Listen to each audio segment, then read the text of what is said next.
दोस्तों, आप सभी का लॉ सीखो के दैनिक समाचार विश्लेषण में। तो चलिए आज के आर्टिकल्स देखते हैं। आज का जो हमारा पहला आर्टिकल है, ये उन कानूनों के बारे में है जिनका गलत इस्तेमाल करके लोगों को लंबे समय के लिए जेल में रखा जाता है। जैसे उदाहरण के लिए टाडा का कानून हो गया, यूएपीए कानून हो गया। इनके बारे में ये आर्टिकल बात करता है और क्या इन कानूनों की सच में ज़रूरत है क्या, उस बारे में भी ये आर्टिकल विस्तृत चर्चा करता है। उसके बाद में जो हम आज का दूसरा आर्टिकल है, ये टॉर्चर, एंटी टॉर्चर जो मेंडेस प्रिंसिपल है उनके बारे में बात करेंगे। क्या होते हैं मेंडेस प्रिंसिपल, वो हम जानेंगे। उसके साथ ही साथ भारत में क्या स्थिति है और टॉर्चर को किस प्रकार से भारत में देखा जाता है, और क्या इसके अलावा अगर आप एविडेंस भी इकट्ठा करना चाहते हैं, अगर आप कन्फेशन भी करवाना चाहते हैं आरोपी का, क्या टॉर्चर के भी अलावा कुछ रास्ते हैं, क्या क्या बोलती है साइकोलॉजी और दूसरे विज्ञान इस बारे में, वो भी हम विस्तृत चर्चा करेंगे आज।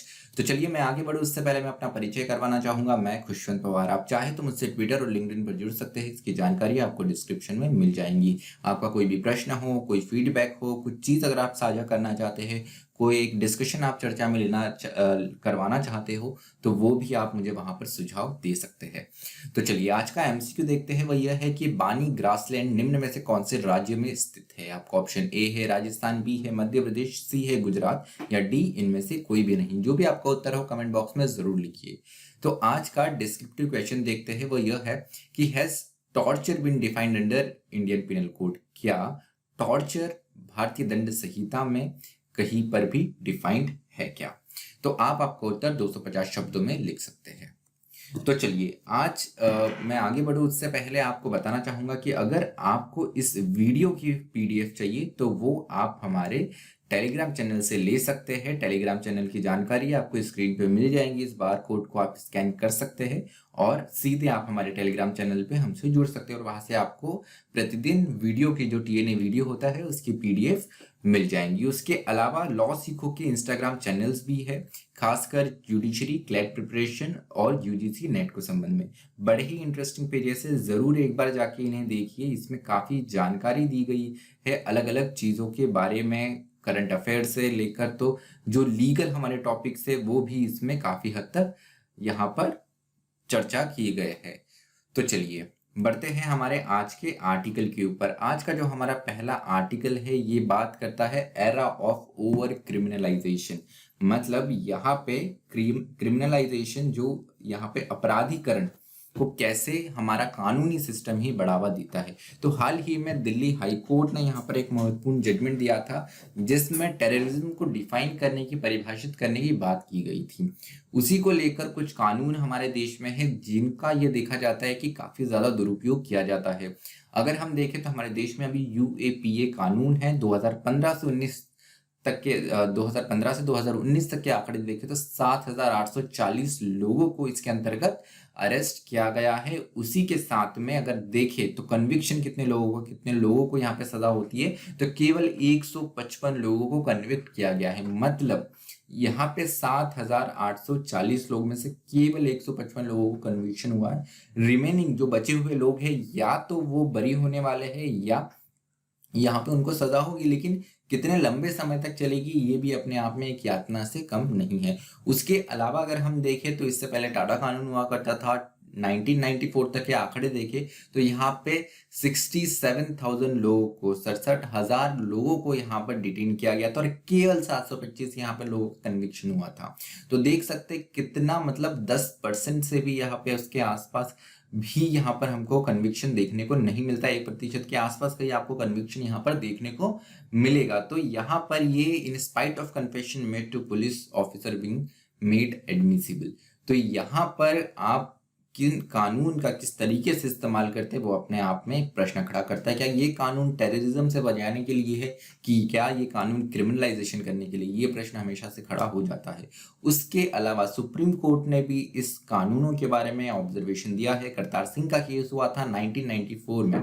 यहाँ पे the prosecution had unjustifiably invoke TADA. तो यहाँ पर बताया गया था कि जो अभियोजन पक्ष है, जो प्रोसिक्यूशन है, उनके द्वारा गलत तरीके से टाडा को यहाँ पर इन्वोक किया गया है और यहाँ पे कहीं ना कहीं एक इल मोटिव बताया गया है ऑब्लिग्यू मोटिव बताया गया है जिस कारण टाडा इस्तेमाल किया गया है। तो यहाँ पर किसी व्यक्ति को बेल से रोकने के लिए इस कानून का इस्तेमाल किया गया है, क्योंकि यूएपीए हो या टाडा हो, इसमें बेल जो होती है वो इतने आसानी से नहीं मिलती। कम से कम 6 महीने तक तो यहाँ पर पुलिस विदाउट बेल रख सकती है, क्योंकि इस कानून को इस प्रकार से बनाया गया है। उसके अलावा अगर हम देखें, जिन दो कानूनों की बात कर रहे हैं हम, टाडा की और यूएपीए की, इसमें कहीं पे भी टेरर, आतंकवाद या आतंकवादी ऐसा कहीं पर भी डिफाइन नहीं किया गया है। टेरर या ना ही टेररिज्म को कहीं डिफाइन किया गया है। सेक्शन 15 अगर हम देखें तो यहाँ पे टेररिस्ट एक्ट को डिफाइन किया गया है, जो कि काफी वेग है अपने आप में।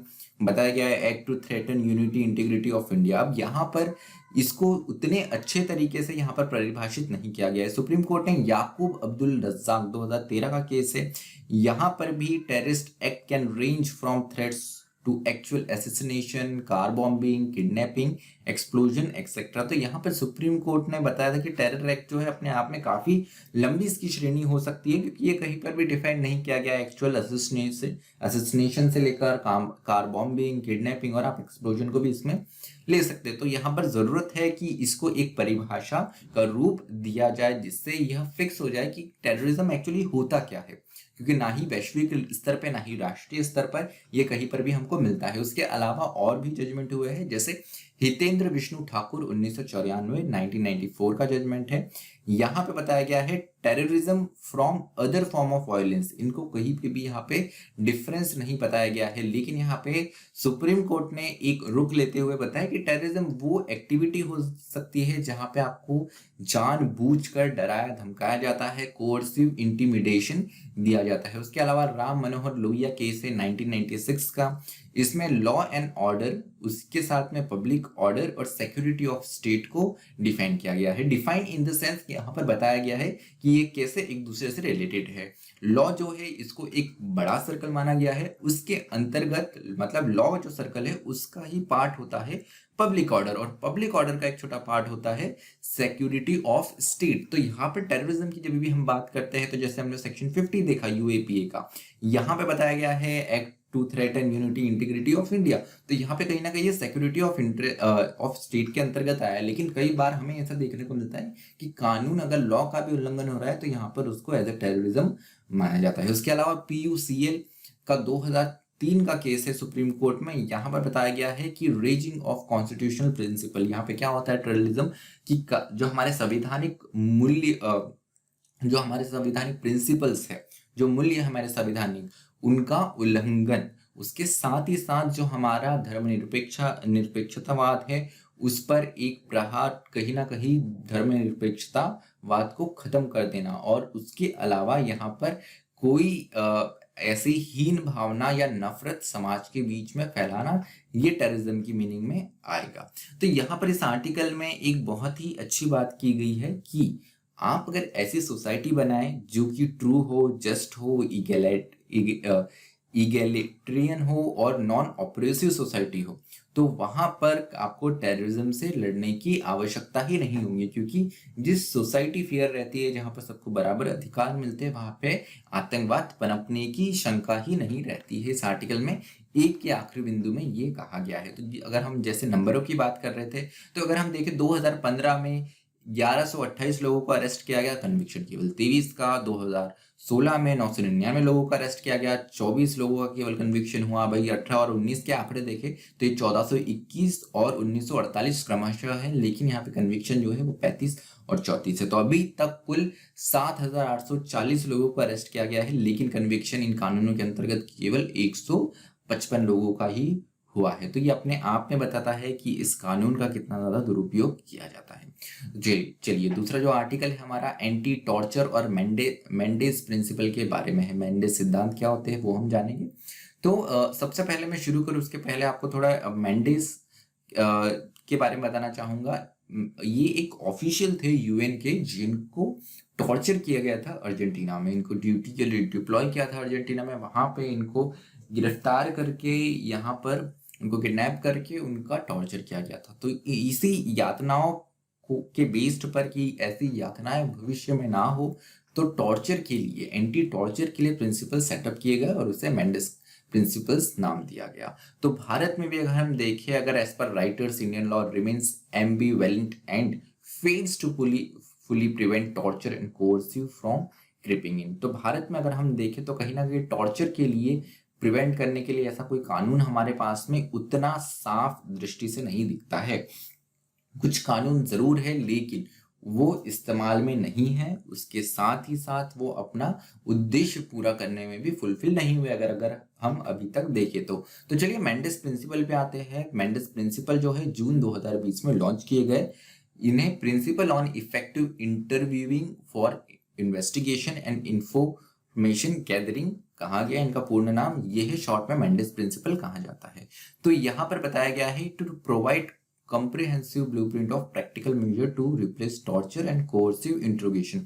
तो जो टॉर्चर और कोर्सिव इंट्रोगेशन होता है, जो एक डरा धमका के यहाँ पे पूछताछ की जाती है, उसके अलावा यहाँ पर क्या किया जा सकता है वो कहते हैं ये प्रिंसिपल। तो यहाँ पे रिपोर्ट बेस्ड इंटरव्यूज क्या होते हैं कि आप किससे दोस्ती करके वार्तालाप करके उनसे चीजें उगलवा सकते हैं। इंट्रोगेशन का ये एक माध्यम होता है।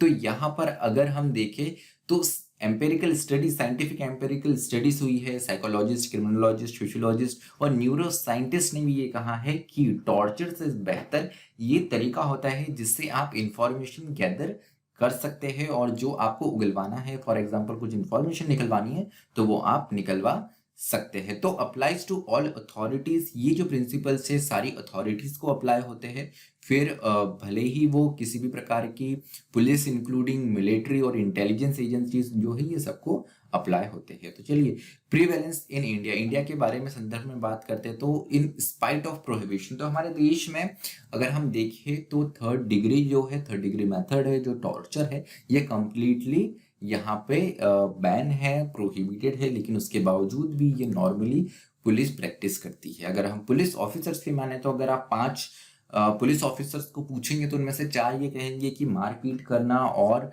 कोर्सिव वे में इंफॉर्मेशन निकलवाना गलत नहीं रहता है क्रिमिनल से। इसके पीछे क्या कारण है वो हम और अगले पॉइंट में जानते हैं। तो 2019 के सर्वे के हिसाब से यहाँ पे degree of fear and pressure is necessary to compare a suspect to speak the truth. तो यहाँ पे पुलिस ऑफिसर्स का, सामान्यतः पुलिस ऑफिसर का मेजोरिटी ऑफ जो पुलिस ऑफिसर्स है उनका यह मानना है कि यहाँ पे सच उगलवाने के लिए जरूरी है कि डर और प्रेशर इस्तेमाल किया जाना ठीक है। 2019 का सर्वे है ये। यहाँ पर बात की गई है कि अगर हम देखें तो हमारे सिस्टम में कंस्ट्रेंट इन एडिक्वेट रिसोर्सेज, क्या कारण है इनके बीच में इस सारी चीजों का कि पुलिस को ये मेजर्स लेने पड़ते हैं। सबसे पहली बात तो ये है कि हमारा सिस्टम जो है जुडिशरी को अगर हम देखें तो हाई पेंडेंसी है, एक केस सुलझने में सालों लग जाते हैं। बहुत ही हाई प्रोफाइल केसेस अगर आपको याद होगा तो जो तलवार केस हुआ था, तलवार मर्डर केस हुआ था, इसको ही सॉल्व होने में कितने वर्ष लग गए थे। ऐसे कई केस है, हाई प्रोफाइल केसेस को सॉल्व होने में इतना वर्ष लग जाता है, यहाँ पे जो गुनहगार है उसको सजा होने में इतना वक्त लग जाता है। तो आप यहाँ पर कैसे ये सोच सकते हैं कि जुडिशरी अपने आप में यहाँ पे सफिशिएंट है, इसलिए पुलिस को यहाँ पर उस डोमेन में जाना पड़ता है। जैसे दिशा केस हुआ था आंध्र प्रदेश में, यहाँ पर दिशा केस जो हुआ था, रेप केस था ये, यहाँ पर पुलिस ने खुद ही जो सस्पेक्ट थे उनका एनकाउंटर कर दिया। यहाँ पे काफी तारीफ इसकी देश में की गई, लेकिन अगर हम हमारे लीगल सिस्टम के हिसाब से या डेमोक्रेसी के हिसाब से देखें तो ये बिल्कुल गलत है, क्योंकि हमको पता नहीं है कि जिन लोगों को एनकाउंटर किया गया था वो सच में ही गुनाहगार थे कि नहीं थे। इसलिए हमारा जुडिशियल सिस्टम बन रखा है, लेकिन जुडिशियल सिस्टम जिस प्रकार से धीमी गति से काम करता है ये फ्रस्ट्रेशन की वजह बनती है, और उसके चलते कॉमन पब्लिक के साथ ही साथ पुलिस में भी ऐसी मेंटेलिटी बन गई है कि वायलेंस करना और ऑन स्पॉट जस्टिस करना अपने आप में सही है। तो यहाँ पर हमको कहीं ना कहीं हमारा जो क्रिमिनल जस्टिस सिस्टम है उसमें भी सुधार लाने की आवश्यकता है। वही अगर हम भारतीय कानून के हिसाब से देखें तो इंडियन एविडेंस एक्ट जो है, भारतीय साक्ष्य अधिनियम जो है, उसका प्रावधान 27 सेक्शन 27 ये बताता है कि पुलिस के सामने अगर आपने कोई कन्फेशन किया है तो उसकी एडमिसिबिलिटी नहीं रहती, लेकिन उस स्टेटमेंट के बेस पे अगर कुछ रिकवरी होती है तो उसकी जरूर एडमिसिबिलिटी होती है और ये कोर्ट के द्वारा अलाउड किया जाता है। तो चलिए अगर हम देखें हमारे देश में कि पुलिस कस्टडी में जो डेथ होती है नंबर काफी ज्यादा हाई है। तो यहाँ पर जो सबसे बड़ा रीज़न माना जाता है, उसमें बताया गया है कि इलनेस, नेचुरल डेथ या ड्यूरिंग हॉस्पिटलाइजेशन डेथ हो जाती है 403 लोगों की। 403 का आंकड़ा यहाँ पे दिया गया है डेथ का 2010 से 19 के बीच में। सुसाइड के लिए 295 जो है सुसाइड के केस माने गए। अब अदर्स की यहाँ पे जो बात की गई है, ये आंकड़ा 142 है। तो यहाँ पर ये अपने आप में एक संशय पैदा करता है। उसके अलावा जो हम एनकाउंटर बताते हैं कि कस्टडी से कोई भाग जाता है, तो यहाँ पर उनको पकड़ने के लिए यहाँ पे 56 लोगों की भी 56 लोगों की भी यहाँ पे मृत्यु हुई है। तो ये भी एक संशय का विषय है। और पुलिस कस्टडी के अंतर्गत 33 लोगों की यहाँ पर डेथ हुई है, या कोई इंजुरी उनको पुलिस कस्टडी में रहते हुए सस्टेन हुई है, तो उससे उनकी डेथ हुई है। ये एनसीआरबी के डेटा के अकॉर्डिंग दिया गया है। तो चलिए, आज का जो हमारा विस्तृत चर्चा है वो यही यहाँ पर समाप्त होती है। मुझे सुनने के लिए आप सभी का धन्यवाद। अगर आपको ये वीडियो अच्छा लगता है, हमारा टीएनए अच्छा लगता है, तो जरूर इसे लाइक कीजिए, अपने दोस्तों के साथ जरूर इसे शेयर कीजिए और हमारे चैनल को सब्सक्राइब कीजिए। Thank you. Stay tuned to law सीखो।